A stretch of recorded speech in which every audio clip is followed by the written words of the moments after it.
नमस्कार। इन खबर में आपका स्वागत है। मैं विद्याशंकर तिवारी हूँ। बिहार की राजनीति रोज करवट बदल रही है, गिरगिट की तरह रंग बदल रही है। आया राम गया राम, इधर से उधर और उधर से इधर, खास तौर से जेडीयू और आरजेडी के बीच में चल रहा है।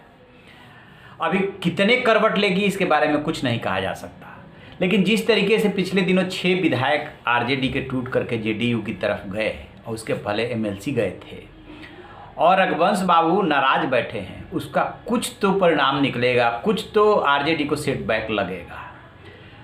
दरअसल रघुवंश प्रसाद सिंह ठीक उसी तरीके से आरजेडी और लालू प्रसाद यादव और उनके बेटों के लिए थे जैसे मार्गदर्शक होता है। पार्टी में एक कह सकते हैं कि बहुत बड़े पिलर हैं। अभी तो पार्टी में है ही, लेकिन अब उनका वहाँ से जाना तय है। अब सबसे बड़ा सवाल ये उठ रहा है कि आखिरकार वो जाएंगे तो कहाँ जाएंगे, क्योंकि बिहार में उत्तर प्रदेश में कुल 2-3 क्षेत्रीय पार्टियां हैं और क्यों अभी तक वो लालू प्रसाद यादव से के साथ बने हुए थे। तो आपको याद है उत्तर प्रदेश की राजनीति को जरा याद कीजिए कि मुलायम सिंह यादव के साथ कभी छोटे लोहिया के नाम से जाने जाने वाले जनेश्वर मिश्र थे। अब वो इस दुनिया में नहीं है, छोटे लोहिया कहे जाते थे, पक्के समाजवादी थे। रघुवंश बाबू की भी पृष्ठभूमि कुछ ऐसे ही है, बहुत सिंपल और ठेठ आदमी है। आपको जान के ताज्जुब होगा कि कैबिनेट मंत्री रहते हुए यूपीए में ग्रामीण विकास मंत्री थे। एक बार इनका ड्राइवर नहीं आया तो बस में सवार होकर के चले गए। रास्ते में बस में किसी ने पहचान लिया था, तब जाकर के उसने इनको जगह दी, अदरवाइज खड़े होकर यात्रा कर रहे थे कि कोई बात नहीं, 2-3 किलोमीटर ऑफिस है, शास्त्री भवन पे उतर जाएंगे। वैचारिक आदमी है, ठेठ आदमी है, सिंपल आदमी है, ज़्यादा वो आडंबर नहीं रच पाते हैं। तो जो उनकी नाराज़गी का कारण बताया जा रहा है वो रामा सिंह, जो वैशाली से उनको 2014 में हराए थे। 2019 में बीणा सिंह को टिकट दे दिया लोजपा ने, तो अब उधर से वो खफा हो करके और इधर पिंगे बढ़ा रहे हैं। आना तो था उनको जून में ही, लेकिन वो जून में इसलिए नहीं आ पाए क्योंकि इन्होंने अपना इस्तीफ़ा दे दिया। अभी तेजस्वी यादव जो है, इनसे एम्स दिल्ली में मिलने के लिए आए थे और कह रहे थे कि इस्तीफ़ा मत दीजिए, उसे वापस ले लीजिए, लेकिन रघुवंश बाबू जो है इस्तीफे पे अड़े हुए हैं कि अब यहाँ पे मेरा गुजारा नहीं है। लालू प्रसाद यादव से भी बात हुई है, लेकिन उन्हें साफ साफ लग रहा है। तो और क्या कारण हो सकते हैं, क्यों नाराज हैं? सबसे पहले इस बात को यहाँ फिनिश कर लेते हैं कि इसके बाद वो जाएंगे कहाँ। तो बताया जा रहा है कि 99.9% फिक्स हो चुका है कि वो जेडीयू के साथ जाएंगे, क्योंकि 5 विधान परिषद के सदस्य भी जेडीयू के साथ ही गए थे। और आरजेडी से बेहतर निश्चित रूप से रघुवंश प्रसाद सिंह का जो मिजाज है उस हिसाब से जो है वो जेडीयू और नीतीश कुमार उनके लिए मुफीद बैठते हैं।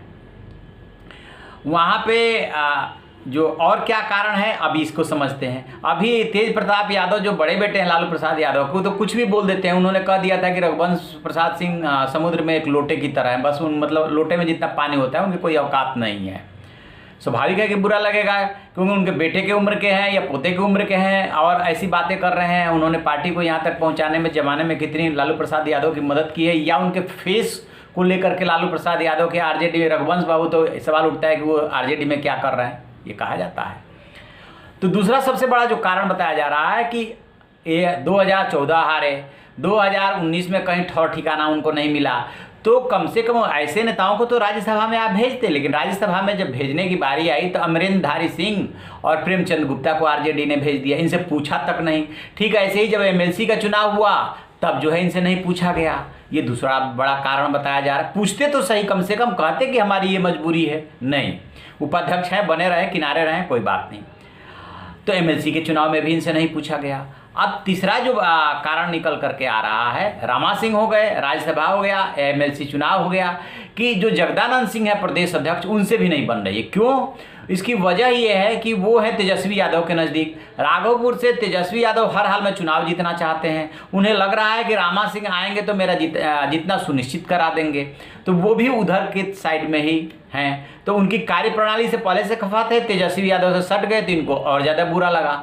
तो ये बहुत से, कभी भी कोई पार्टी छोड़ता है तो एक कारण कोई नहीं होता है, बहुत सारे कारण हैं। और ख़ास तौर से रघुवंश बाबू जैसा यदि नेता आरजेडी इतने दिन साथ रहने के बाद छोड़ रहा है तो निश्चित रूप से इतनी बातें हुई होंगी कि जिसके आगे अब वो उसको बर्दाश्त नहीं कर सकते। अब सवाल उठता है कि यदि जेडीयू में जाते हैं तो वहाँ पे इनका क्या फ्यूचर होगा, क्या वहाँ पे ये वहाँ बिहार की राजनीति करेंगे या केंद्र की राजनीति करेंगे।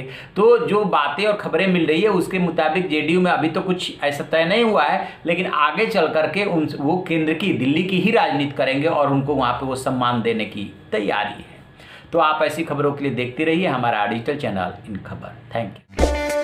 इन खबर चैनल को सब्सक्राइब करें और बेल आइकन दबाना